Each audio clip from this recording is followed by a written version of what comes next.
Is your faith fueling your love or your politics? And what happens when a spiritual movement starts sounding more like a campaign rally?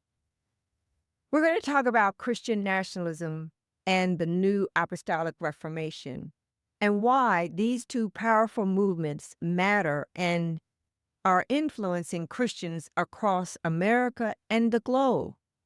So let's talk about Christian nationalism and the New Apostolic Reformation.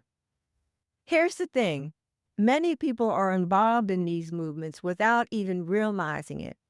And when we confuse the kingdom of God with the kingdoms of men, we risk distorting the very heart of the gospel. So what is Christian nationalism?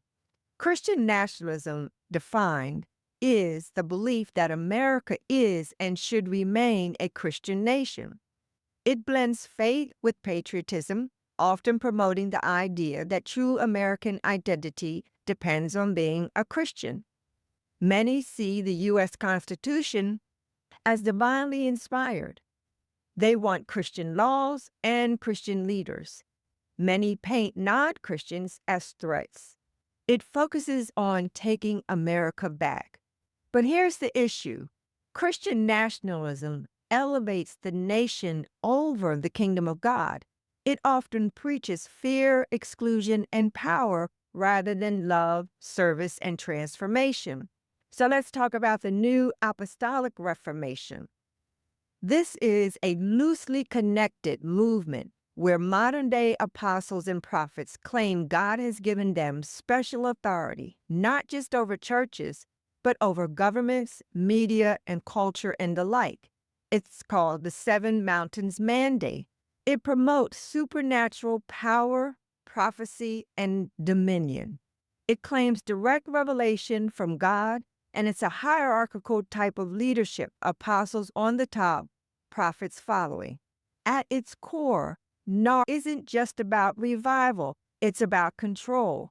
It replaces servant leadership with hierarchy and often prioritizes signs and wonders over biblical discernment. So where do they intersect and how are they different? The overlap is in dominionism, which is a takeover mindset. The charismatic leaders with little accountability, they merge spiritual and political authority. If we just look at Christian nationalism only, it differs from NAR in that it's primarily an American appeal to the conservative political base. It emphasizes history, law, and identity. When we look at the New Apostolic Reformation only, or NAR only, it is global in scope. It focuses on the apostles, the prophecy, the miracles. It appeals to a diverse set of churches worldwide. One wants to rule the nation, the other wants to rule the world. Both are power-based, but they wear different spiritual costumes. So here's a call to kingdom clarity. When Jesus said, "My kingdom is not of this world," he wasn't being poetic or political. He was being clear.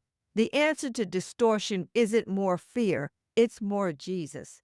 The humble, foot washing, table turning, justice bringing Jesus.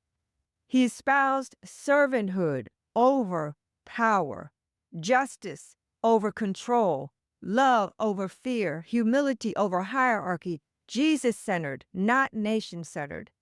If a movement isn't producing the fruit of the Spirit, love, peace, gentleness, goodness, self-control, maybe it's not the movement of Jesus, that one that Jesus is leading. Jesus didn't come to take sides. He came to take over, but not in the way that they think. It's kingdom over culture, Jesus over politics. If you're ready to follow a Jesus who leads with love, justice, and humility, not political party or political power, subscribe, share this video, and let's reclaim the gospel from cultural captivity. The kingdom is calling. Thank you for listening. Stay tuned for more conversation regarding these two topics as we go deeper into the ramifications of Christian nationalism and the New Apostolic Reformation in our churches and in our culture.